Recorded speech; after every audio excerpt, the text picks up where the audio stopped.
This is our Ioniq 5. It has now the latest software update and supports battery preconditioning. We drove it from Norway to Germany and back, and this is how it went. We are on the way to Göteborg, and the first planned charging stop is in Stromstad. So this is a good test to try out the battery preconditioning function. The way it works is that you select the charger as a destination in the navigation system, just as any other address, and start driving. First, you will notice that nothing is happening because the battery care item here on the right shows 0. So that means no energy is being used to preheat the battery. Once you start getting closer to the destination, and that's usually about 20 to 30 minutes before, you will suddenly see that the battery care shows, for example here, 4.4 kilowatt. So that means the battery is now being warmed up. When we were just about 10 minutes before reaching the charger, something interesting happened. So here we drive basically into Sweden. That's the border from Norway into Sweden. I checked the system again and it showed 0. So that actually means the battery has already reached the target temperature and is ready to be charged.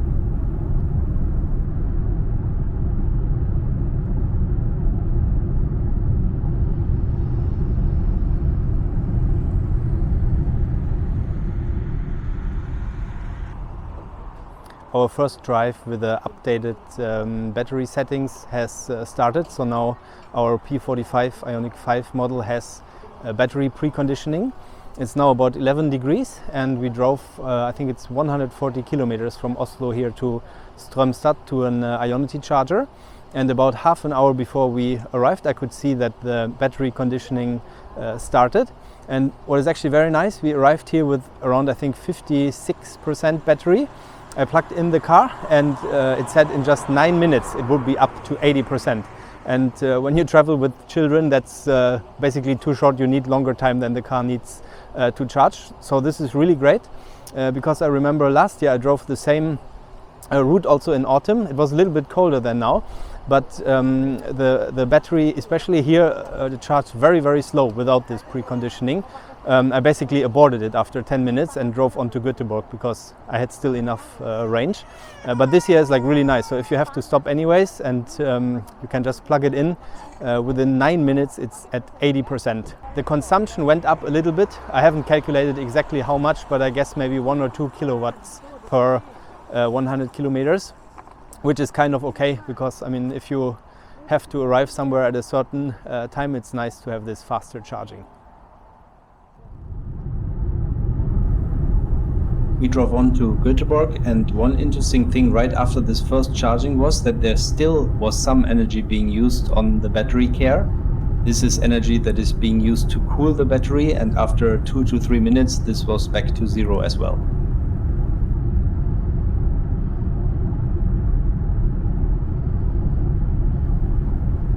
Just before arriving in Göteborg, we took another stop to eat something and charged at Ionity's Spekturet. And there it took us only 35 minutes to charge actually to 97%, so that would mean we are almost full when we drive onto the ferry to Germany. After 40 minutes driving, we arrive at the ferry in Göteborg that will bring us to Kiel overnight.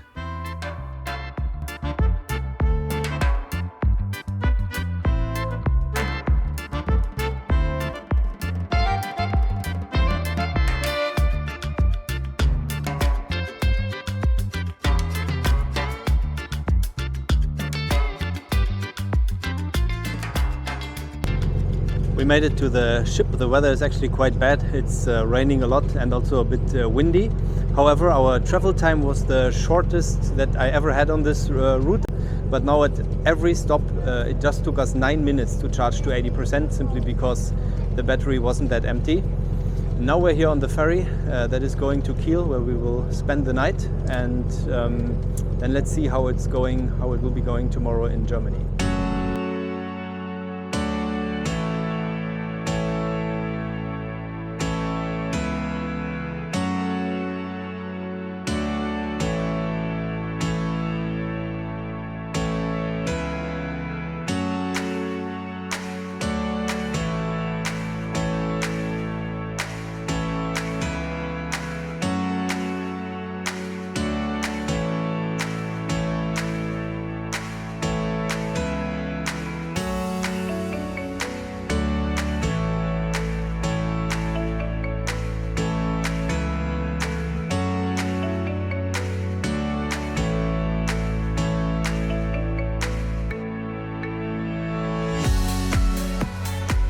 we arrived well in Kiel, and the weather was unfortunately the same like in Sweden the day before. It was raining heavily. The route we are driving today is from Kiel to Linz on the Rhine, which is about 600 kilometers.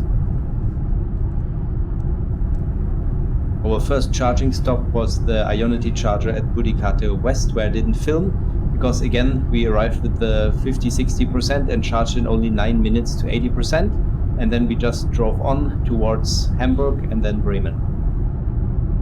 The battery preconditioning worked very well, just like on the day before. The only thing we had to do is put in the charger into the navigation system and drive. We did make an unplanned stop at Oslo North, and since there were also Ioniq chargers there, I just plugged in the car. One interesting observation is also that the charging stations here have become fuller. I've been driving to Germany electric since 2018, and in the beginning there was never anyone there. Then it started slowly, sometimes you met another car, and now they're actually full. But so far there's always like a good float, so you have to wait maximum 5 minutes. And I almost think because the electricity prices are so high that people simply charge here because it's cheaper than to charge at home. So that could also play a role. So we are now almost back at, I'm almost now walking back here to our charger, and let's see how many percentage it has. I guess we reached already 80. Yeah, we have exactly 80%, so we can just leave, and the next stop will be Dammerberge West. Here we are at Ioniq Dammerberge West, actually the only stop where we arrived with less than 50%, and my daughter is also checking the charging progress. It was, as usual, very fast again, and we simply took another break simply to relax and eat something. After we had left Dammerberge West, the weather improved a little bit and the rain stopped, and then we took our last charging stop at Lichtendorf Nord.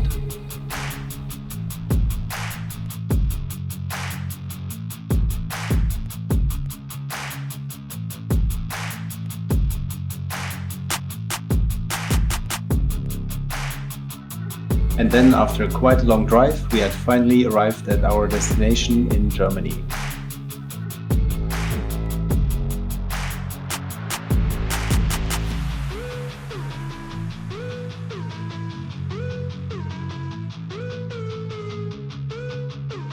A quick summary after we arrived in Germany in this beautiful autumn weather. It's 20 degrees now. It's actually quite fantastic weather for October. There were 3 observations that I made during the trip with the battery conditioning. The first one was that on the first leg, on the first drive to the Ioniq charger in Budikate West, we had very high consumption of 29 kilowatt hours per 100 kilometer. I must say there was rain as well. It was raining quite heavily, and it was around, I think, 10 degrees when we started, so it would have been higher than usually as well, and the car was cold, of course. At this point I was already wondering whether I should maybe switch off this battery preconditioning, but I left it on, and then during the day it evened out, because of course the conditioning stops when the battery is warm enough, and as we were driving during the day the outside temperature was also getting warmer. So in the end, for the total trip, we had, I think, 22.3 kilowatt hour per 100 kilometer consumption, which is pretty good.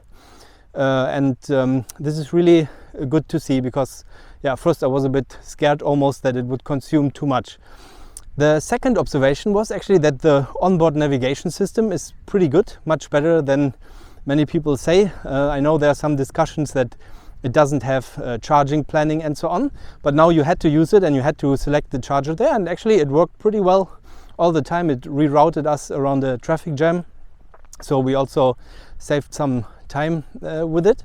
The third observation was, of course, that the charging also to 100% is faster. It's obviously quite logic, but we arrived with, let's say, around 50% at each charging stop, so not really with a low battery.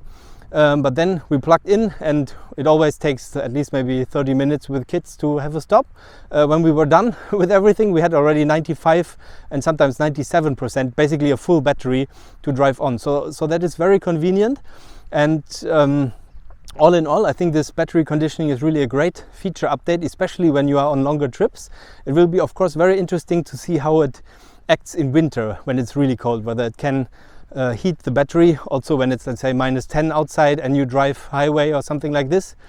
So far it's really great. It saved us a lot of travel time and waiting time at the charging stops. And yeah, we often left the charging stop basically with a full battery.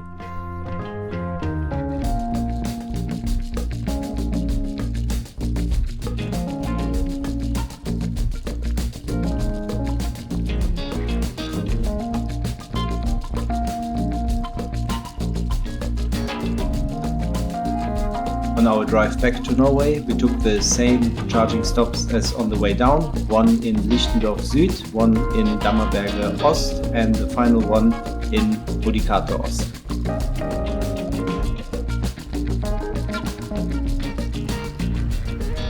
Dammerberge West, we came here in record time and history repeats itself. We are back to 100%, I can show you. Parked.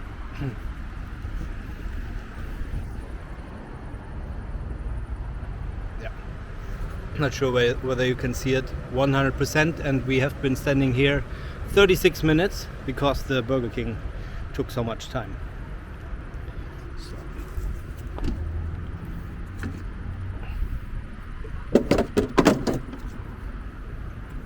Afterwards we drove on towards our final charging stop at Budikato Ost.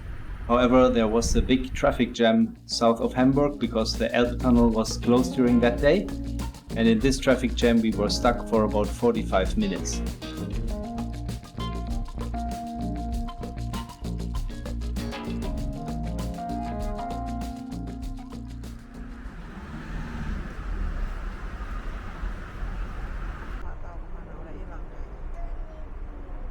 So we are at the last charging stop here in Budikato Ost, and there is one interesting thing, which is that the charger, that the display is broken. However, I managed to start it simply by holding the card against the reader and then pressing start.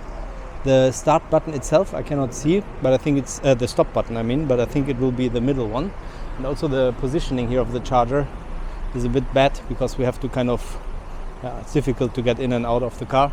But most importantly, it is working, so we will soon be done at 80% we can actually leave, so we'll see. It's a lot of traffic here. It was actually the only available charger out of 4 because of this rerouting, but so far so good. It's working. That's the most important, and the weather is nice as well. Now we were done with all the charging for the day, and our last destination was Kiel to take the ferry back to Sweden.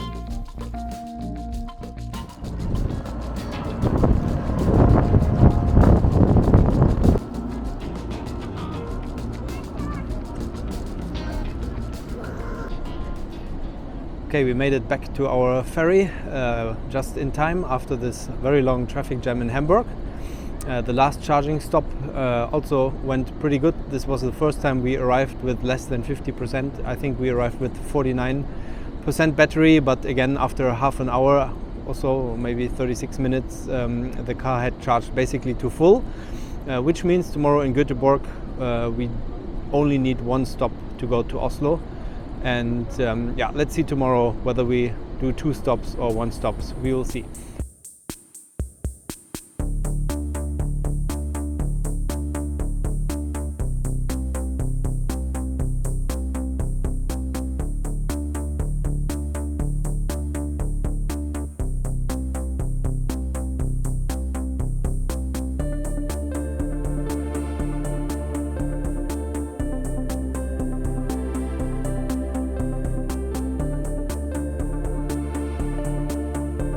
The next morning it was easy to get off the ferry, but then there was a border check, so it took much longer than we had anticipated, and we decided to have the first stop in Spekkerud, just like on the way down.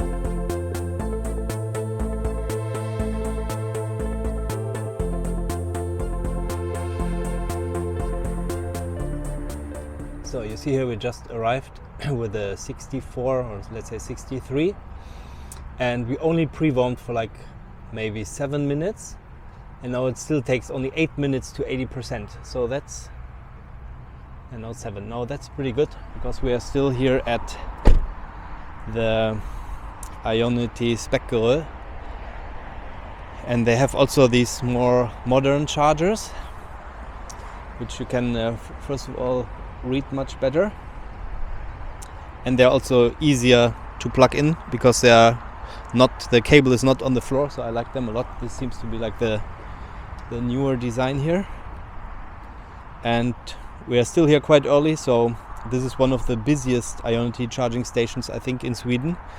But now it's, let me check, it's 20 to 11, so that's early in the day on a Sunday, and we had to take a short toilet stop here basically because the kids have been long enough in the car. It took a while to get down from the ferry, but this is nice now, 8 minutes, and then we can move on to our last stop in Strömstad.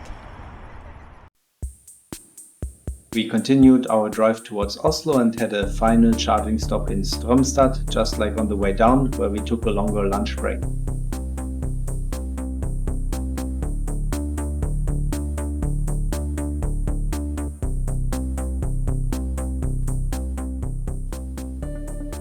Finally, we made it back to Norway with its many tunnels.